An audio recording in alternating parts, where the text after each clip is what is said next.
Thank you so much అండి. ఇప్పుడు Shiva first question 7, 7, 8, 8, 11, 11 level 1 level 2 Arcturian reiki గురించి చెప్పమని చెప్పారు. ఆర్కిటూరియన్ రేఖీ అనేది ఇది ఆ, నాకు one of the masters and we both have got, అంటే మేము లైటేరియన్ రేఖీ అని ఇంకొకటి పోలాండ్ యూనివర్సిటీ తోటి అఫిలియేటెడ్ అయి ఉన్నది, అది నేర్చుకున్నప్పుడు we got connected and we we have it downloaded from Arcturians. So ఇది ఒక రేఖీగా, ఇందులో సింబల్స్ ఉండవు, non symbol reiki system.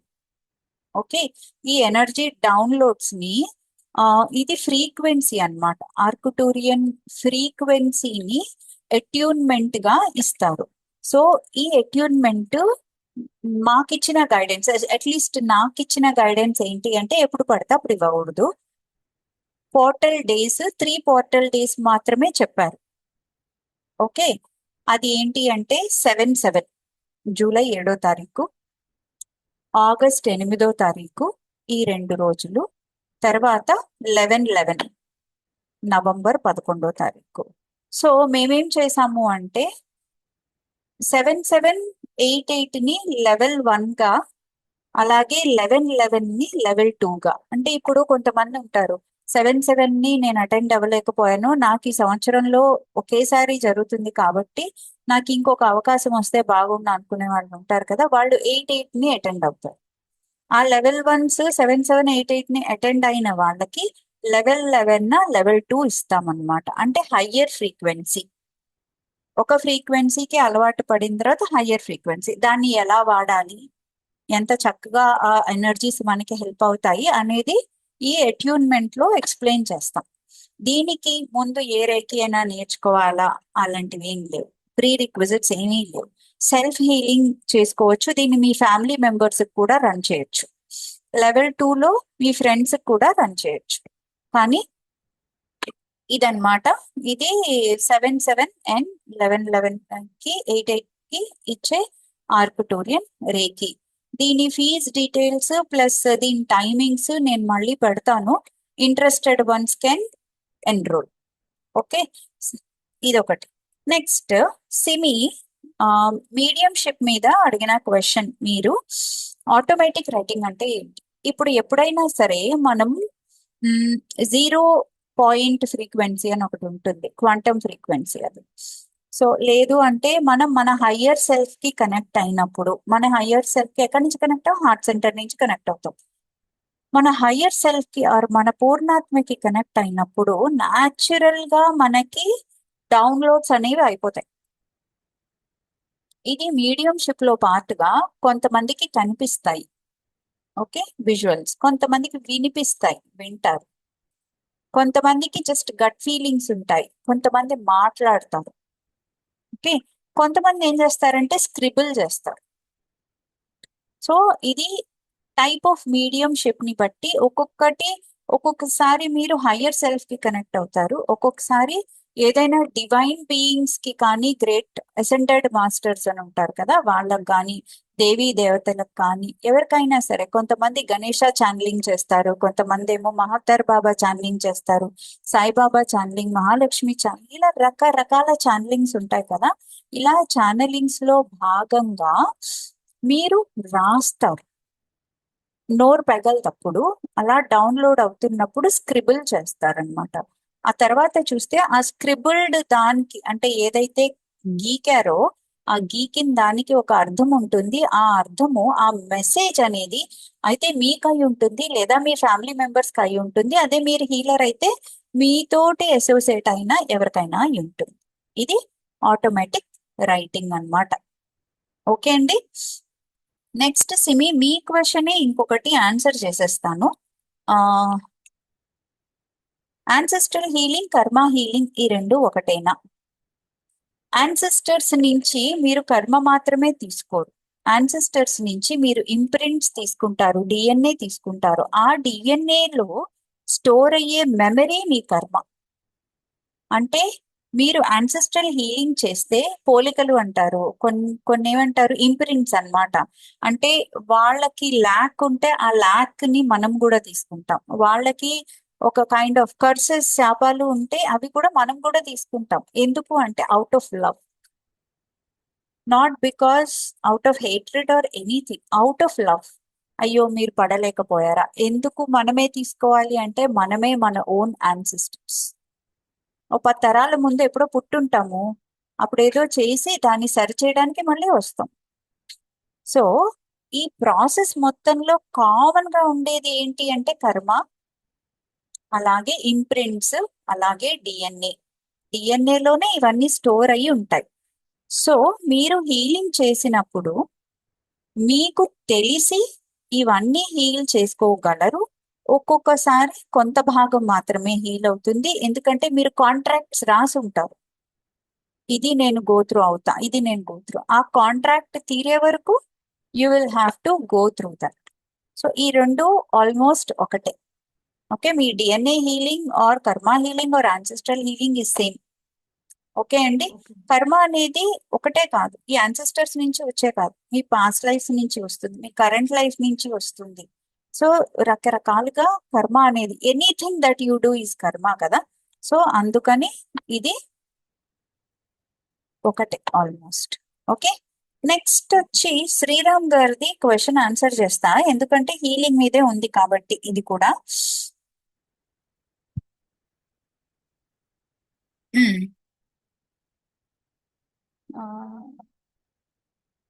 Okay, so Sriram గారు ప్రాబ్లం ఫిక్స్ అయితే should be go through it in next life. Question ఏంటి అంటే ఆ ఇప్పుడు మనం ఎక్కడైనా ఎవరిదైనా హీలింగ్ తీసుకున్నప్పుడు ఇప్పుడు ఇది క్లియర్ అయిపోతే, లేదా పర్మనెంట్ గా అయినా టెంపరీగా అయినా దీన్ని మళ్ళీ మనం నెక్స్ట్ లైఫ్ లో అనుభవించాలా? లేదండి. ఎందుకంటే ఏదైనా సరే కర్మ క్లియర్ అవ్వాలి అంటే ముందు దానికి కావాల్సింది రియలైజేషన్, అవేర్నెస్. ఆ అవేర్నెస్ వచ్చే వరకే మీకు అది కర్మ. అది వచ్చిన తర్వాత దాన్ని అనుభవించాల్సిన అవసరం ఉంటది. దాన్ని తెలుసుకొని దాన్ని ఎలా డిజాల్వ్ చేసుకోవాలి అనేది మీకే తెలిసిపోతుంది. అది మీరు చేసుకున్నా ఇంకొకళ్ళు మీకు ఒక దారి చూపించినా ఇదే పద్ధతి. ఓకే, అయితే ఇది తెలుసుకోకుండా ఎవరైనా సరే మీ కర్మ తీసేస్తే అప్పుడు అనుభవించాల్సి ఉంటుంది. ఇప్పుడు కొంతమంది అంటే హీలర్స్ జనరల్ గా మేము ఇన్స్ట్రుమెంట్స్ ఆఫ్ లైట్ అని చెప్పుకుంటారు కదా. ఎందుకు అంటే మా ద్వారా ఏమీ జరగదు అని. అలా కాకుండా కొన్ని మొడాలిటీస్ ఉంటాయి, నేను I don't want to comment or I don't want to pinpoint, అది దేర్ వే ఆఫ్ డూయింగ్. ఇప్పుడు ఎవరికైనా చాలా ఎనర్జీ ఉంది అంటే వాళ్ళే హీల్ చేస్తారు, వాళ్ళు ఇన్స్ట్రుమెంట్ గా ఉండరు, వాళ్ళే హీల్ చేస్తారు, కానీ తర్వాత దాన్ని క్లియర్ చేసుకుంటారు. అలాంటి వాళ్ళు, అలాంటి హీలింగ్ కనుక జరిగితే అప్పుడు కర్మ మూవ్ అవ్వడం జరుగుతుంది. ఓకే, లేదు అంటే మీ కర్మ ఎవరైతే హీల్ చేశారో వాళ్ళు అనుభవిస్తారు తప్పితే మీకు ఇంపాక్ట్ ఉండదు. ఓకే, అండ్ ఇంకొకటి మనము ఇవన్నీ చేయించుకుంటాం కదా, జపాలు ఇవన్నీ చేయించుకుంటాం కదా, ఇవన్నీ చేసినప్పుడు కూడా కొంత పీరియడ్ ని షిఫ్ట్ చేస్తారు కర్మని. అందులో కూడా అంటే షిఫ్టింగ్ అనేది జరుగుతుంది. ఇప్పుడు ఒక కేసు వచ్చిందండి నాకు, కోవిడ్ లో ఉన్నప్పుడు ఐసీయూలో ఉన్నారు. వాళ్ళకి ఒక పాప 10 years, వాళ్ళ ఆవిడ కూడా సమ్ క్యాన్సర్ పేషెంట్. సో అయితే he was affected by Covid, lungs అన్ని పాడైపోయాయి, డాక్టర్స్ స్టెరాయిడ్స్ ఇస్తున్నారు, అలా ఉంది పరిస్థితి. So only for the sake of that little girl I have requested for కర్మ షిఫ్టింగ్. ఈ కర్మని నెక్స్ట్ లైఫ్ కి షిఫ్ట్ చేయమని అడిగాము. అప్పుడు ఆ సోల్ రెడీగా లేదు. ఓకే, మనం అడగలేము. ఇప్పుడు ఏదైనా సరే హీలింగ్ జరిగింది అంటే మనం ఏం చేసినా సరే ఆ సోల్ అనేది ఏదైతే తీసుకుంటుందో ఆ సోల్ రెడీగా ఉంటేనే జరుగుతుంది. ఆ సోల్ అనేది ఎంత యాక్సెప్ట్ చేస్తుందో అదే జరుగుతుంది, because that is the decider, that is the healer. Okay, మీ హీలర్ మీ సోలే. అది యాక్సెప్ట్ చేయలేదు, చెయ్యకపోతే అప్పుడు డివైన్ ఆ సోల్ కి దాని ఫ్యూచర్ చూపించారు, నువ్వు ఇప్పుడు యాక్సెప్ట్ చేస్తే ఇలా ఉంటుంది, యాక్సెప్ట్ చేయకపోతే ఇలా ఉంటుంది అని చూపిస్తే ఇప్పుడు అది ఏమైంది, ఆ సోల్ కి ఫ్రీ విల్ అయింది కదా. ఆ ఫ్రీ విల్ ద్వారా ఆ సోల్ దాని లైఫ్ ని ఎక్స్టెండ్ చేసుకుంది. అలాగా ఆ ఆ ఫ్యామిలీ బయటపడింది. ఓకే, అంటే ఏంటి? సోల్ కి మాత్రమే ఆ అర్హత, సోల్ కి మాత్రమే ఆ అధికారము ఉంది దాని కర్మని నెక్స్ట్ జన్మలోకి మూవ్ చేసుకోవడానికి, లేదా ఇప్పుడే ఇక్కడే అవేర్నెస్ తోటి రిజాల్వ్ చేసుకోవడానికి. ఓకే, సో అలా ఉంటుంది తప్పితే హీలింగ్ ప్రాపర్ గా అవేర్నెస్ అండ్ డిజల్యూషన్ తోటి చేసుకున్న వాళ్ళకి ఏది ఎక్కడికి మూవ్ అవ్వదు, అది కాంట్రాక్ట్ క్లోజ్. అండ్ ఇంకొకటి ఏంటంటే, ఎప్పుడైనా సరే మీరు మీ కర్మ సాచురేషన్ కి వచ్చినప్పుడు మాత్రమే ఇక్కడికి వస్తారు, లేకపోతే రారు. ఓకే, వచ్చిన ఎంతో మంది ఇప్పుడు 570 to 600 మెంబర్స్ ఉన్నారు గ్రూప్ లో. అందులో ఇక్కడ కనెక్ట్ అయిన వాళ్ళు ఎంతమంది అంటే ఏంటి దాని అర్థం? ఓకే, అలాగే సెషన్స్ తీసుకున్న వాళ్ళు ఎంతమంది జస్ట్ చూస్తూ ఉంటారు ఏం జరుగుతోంది ఇక్కడ, అండ్ వాళ్ళు ఎంతమంది? So depends on your soul evolution and soul readiness. Okay అండి.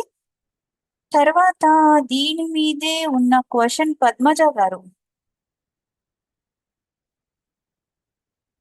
పద్మజ గారు, మీ క్వశ్చన్ మర్చిపోయానండి, ఇంకోసారి చెప్తారా? Ma'am, daily. హీలింగ్ ఇంట్లో ఉన్న సిచ్యువేషన్ బట్టి హీలింగ్ కావాలని అడిగితే మీరు రెస్పాండ్ అయి ఇస్తారు కదా, అది ఫుల్ డే ఉంటుందా పర్టికులర్? Got it. మేము గ్రూప్ లో హీలింగ్స్ ఇస్తాం కదా, అది ఫుల్ డే ఉంటుందా, పర్టికులర్ టైం వరకే ఉంటుందా? అది కూడా మీ యాక్సెప్టెన్స్ ని బట్టే ఉంటుంది. ఇప్పుడు హీలింగ్ అనేది, ఇప్పుడు బ్యాటరీ ఉంది, కాసేపు ఛార్జింగ్ పెట్టేస్తాము, ఇది ఛార్జ్ అయిపోతుంది. ఓకే, అంటే హీలింగ్ అందింది, దానికి బ్యాటరీ ఛార్జ్ అయింది. ఆ బ్యాటరీ అలాగే ఉండిపోతుందా? వాడకం జరుగుతుంది కదా, వాడకం జరిగినప్పుడు అది మెల్లిమెల్లిగా కరుగుతుంది. అప్పుడేం చేయాలి? మనకి మనము ఏ రకంగా హెల్ప్ చేసుకుంటున్నామో దాన్ని బట్టి ఆ ఎనర్జీ అనేది రీటైన్ అవుతుంది. అంటే నేను దీన్ని తక్కువగా వాడాను, 2 రోజులు వచ్చేది 3 రోజులు వస్తుంది. అంటే ఏంటి అంటే, మన ఆలోచనలు, మన లోపలుండే పొల్యూషన్, లోపలుండే ఆలోచనలు, ఇవన్నీ ఎంత జాగ్రత్తగా పెట్టుకుంటామో దాన్ని బట్టి ఈ హీలింగ్ ఒక రోజు ఉండాలా, 3 రోజులు ఉండాలా, పర్మనెంట్ గా ఉండాలా అనేది డిసైడ్ అవుతుంది అనమాట. సో ఇందులో ఇంకొకటి ఏం చెప్తున్నాను అంటే, ఇక్కడ హీలింగ్ అనేది మేము కూర్చొని ఇవ్వము. మేమేం చేస్తాం? హీలింగ్స్ టు యూ అంటాం. ఎందుకని మేము ఇన్స్ట్రుమెంట్స్ గా ఉన్నామని చెప్తాము అంటే, ఇలా చెప్పగానే కూడా డివైన్ అనేవారు మా ద్వారా గానీ మీకే డైరెక్ట్ గా కానీ హీలింగ్స్ ని అందించేస్తారు. అలా చాలా మంది చేంజెస్ ని చూసారు. ఓకే, సో అందుకని మీకు ఆ హీలింగ్స్ అనేవి అందుతాయి. అందిన హీలింగ్ ఎంతవరకు ఉంచుకోవాలి అనేది మీ చేతిలో ఉంటుంది. ఓకే అండి. నెక్స్ట్ వచ్చి మేనిఫెస్టేషన్ మీద అడుగుతాం, చెప్పేస్తా. సో ఆరూప్యం, కొన్ని సర్టెన్ థింగ్స్ చాలా ఫాస్ట్ గా మేనిఫెస్ట్ అవుతాయి, అడగగానే అయిపోతాయి. కొన్ని థింగ్స్ అవ్వవు, అంతే కదా.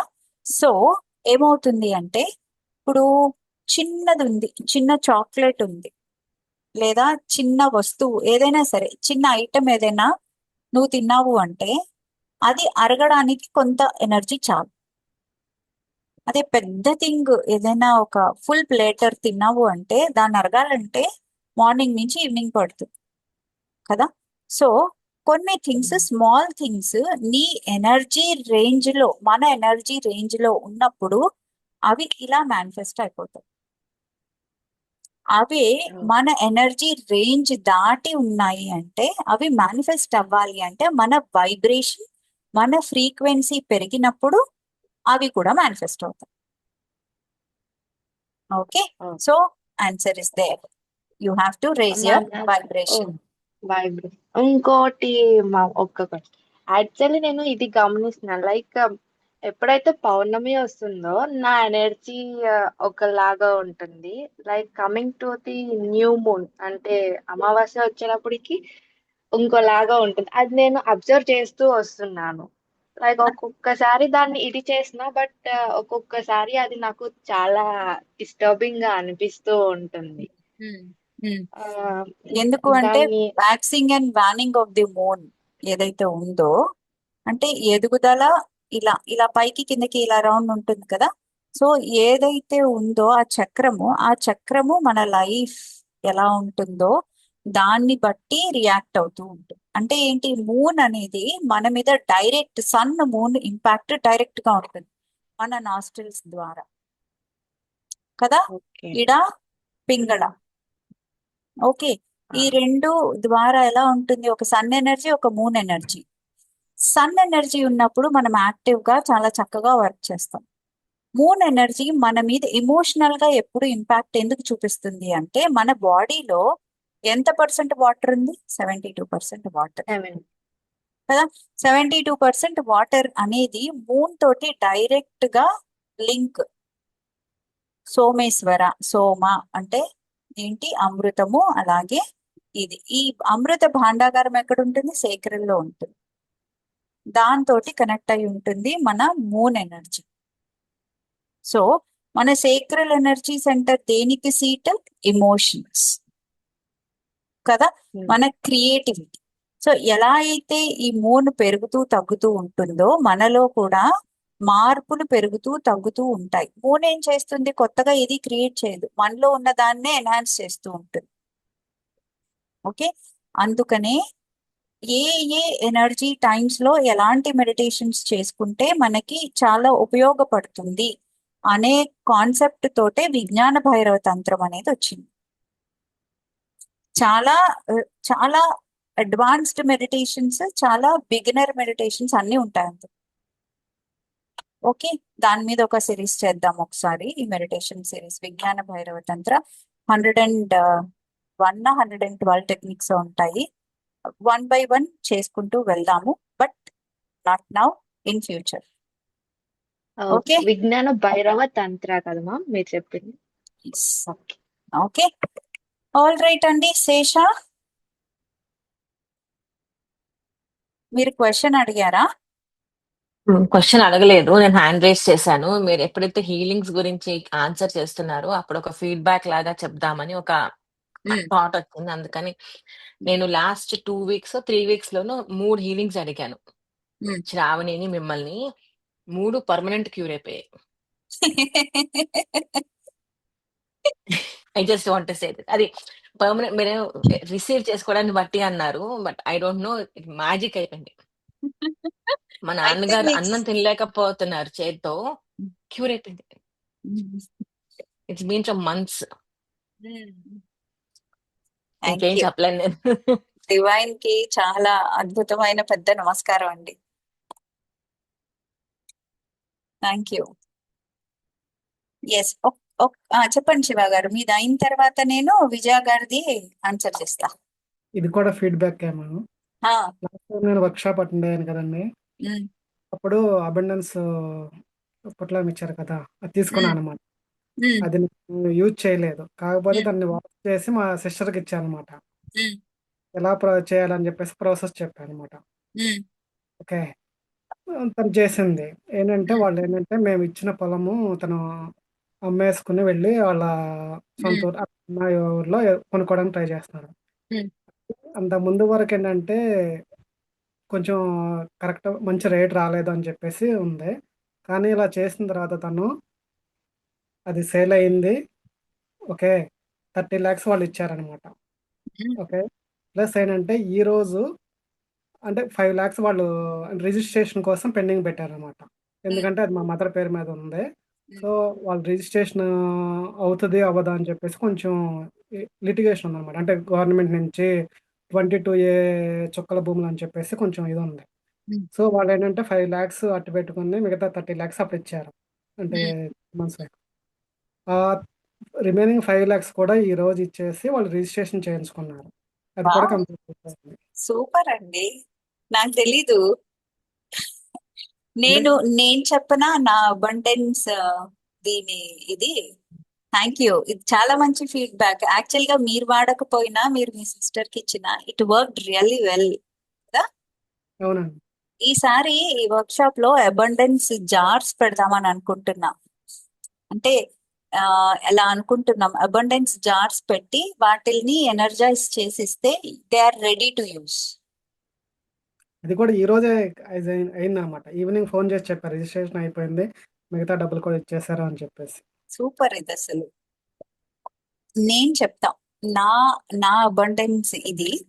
నేను యాక్చువల్ గా ఇది అందరికి చేయిద్దామని నేను మామూలుగా మెసేజ్ పెట్టేశా. నేను యూజువల్ గా చెయ్యను, అందరికీ చేయిస్తా. సో ఏం చేశాను అంటే ఆ రోజు అక్షయ తృతీయో ఏదో అయింది, లాస్ట్ ఇయర్ ఇది ఏదో అయింది, అందరి చేత చేయిస్తున్నా. ఎక్కువ మంది రాలా ఆ రోజు, 11 మందో 10 మందో వచ్చారు. నేను ఇలా జూమ్ లో కూడా చేయించలా, ఇంక 10 మందే కదా అని వాట్సాప్ కాల్లో పెట్టి చేయించా. సో అది నేను తీసుకెళ్లి దాన్ని మా గురువుగారు మాతార్ బాబా పాదాల దగ్గర పెట్టేసి మర్చిపోయా.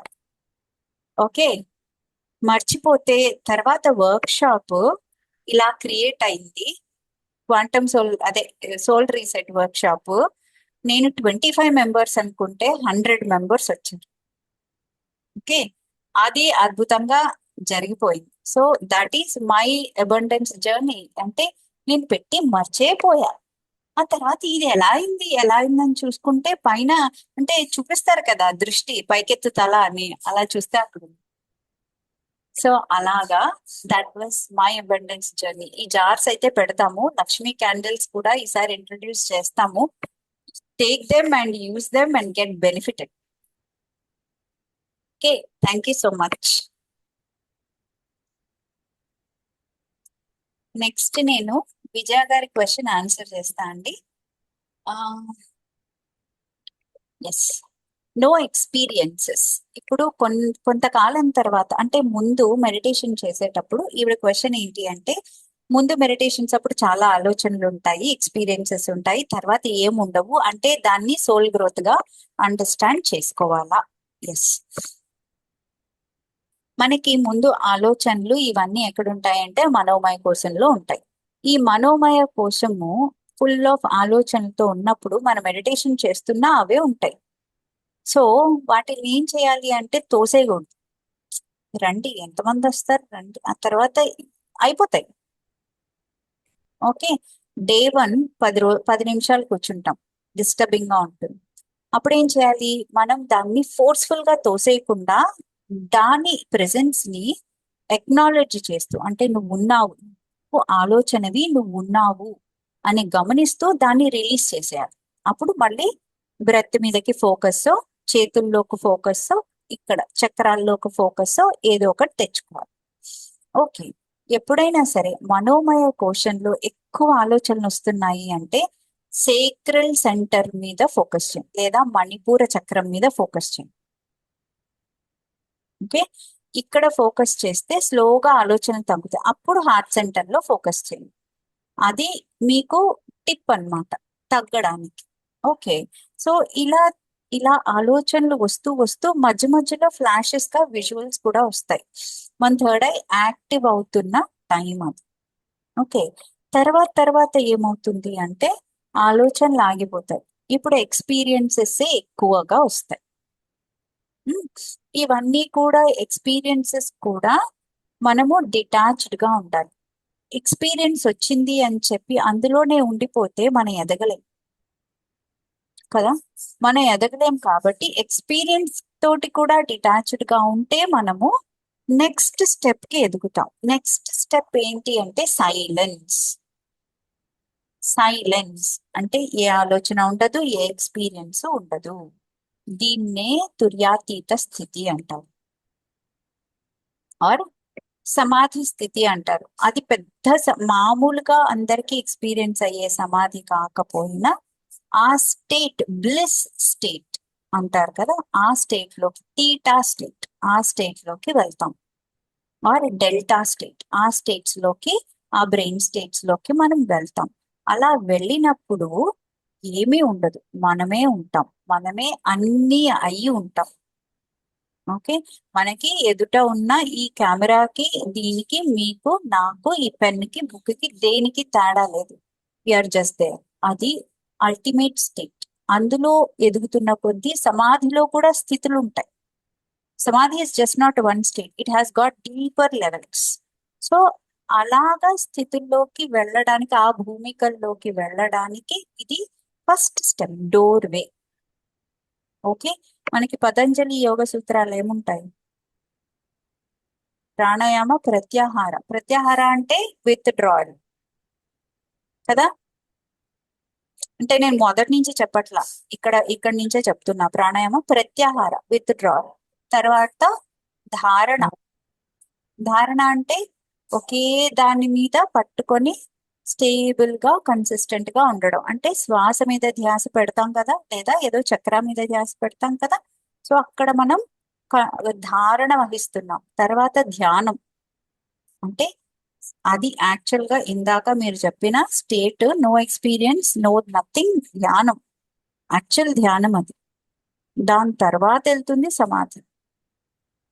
ఓకే, సో ఇది సోల్ గ్రోతే కదా. మరి సోల్ గ్రోత్ అనే కంటే సోల్ రైట్ పాత్ లో ఉంది, అప్పుడే బిగిన్ అయింది journey. Okay, so that is your answer. ఓకేనా విజయ? ఎస్ మిత్ర, ఇదే లాస్ట్ క్వశ్చన్. ఓకే. కొన్నిసార్లు ఎట్లా అంటుందంటే, నాకు మెడిటేషన్ చేసేటప్పుడు అది నేను ఓన్‌గా ప్రాక్టీస్ చేయడానికి ట్రై చేస్తాను. బట్ అది ఇంట్రెస్ట్ అనేది నాకు అంత అనిపించదు. But if I listen to that again recording ఏదో ఒకటి వీడియోనో ఏదో ఒకటి ఇదో వింటూ ఉంటేనే లైక్ ఐఎమ్ ఇంట్రెస్టెడ్ అనమాట. చేయాలి అది ఇది అనిపిస్తుంది. అది ఎందుకని? స్వతహాగా ఎందుకు రాదు అంటే, మన ఆరా అంతా మన ఆలోచనలతోటి క్లాగ్ అయి ఉన్నప్పుడు మన దృష్టి ఎక్కడ ఉండాలో అక్కడ ఉండదు. ఓకే, అప్పుడు మనము దేని మీద దృష్టి పెట్టలేము. ఇది అమృత గారికి కూడా. ఓకే, మనం చుట్టూరా నింపుకున్నప్పుడు మన ఆరాని, మన దృష్టి అనేది కరెక్ట్ గా దేని మీద ఉండాలో అది ఉండదు.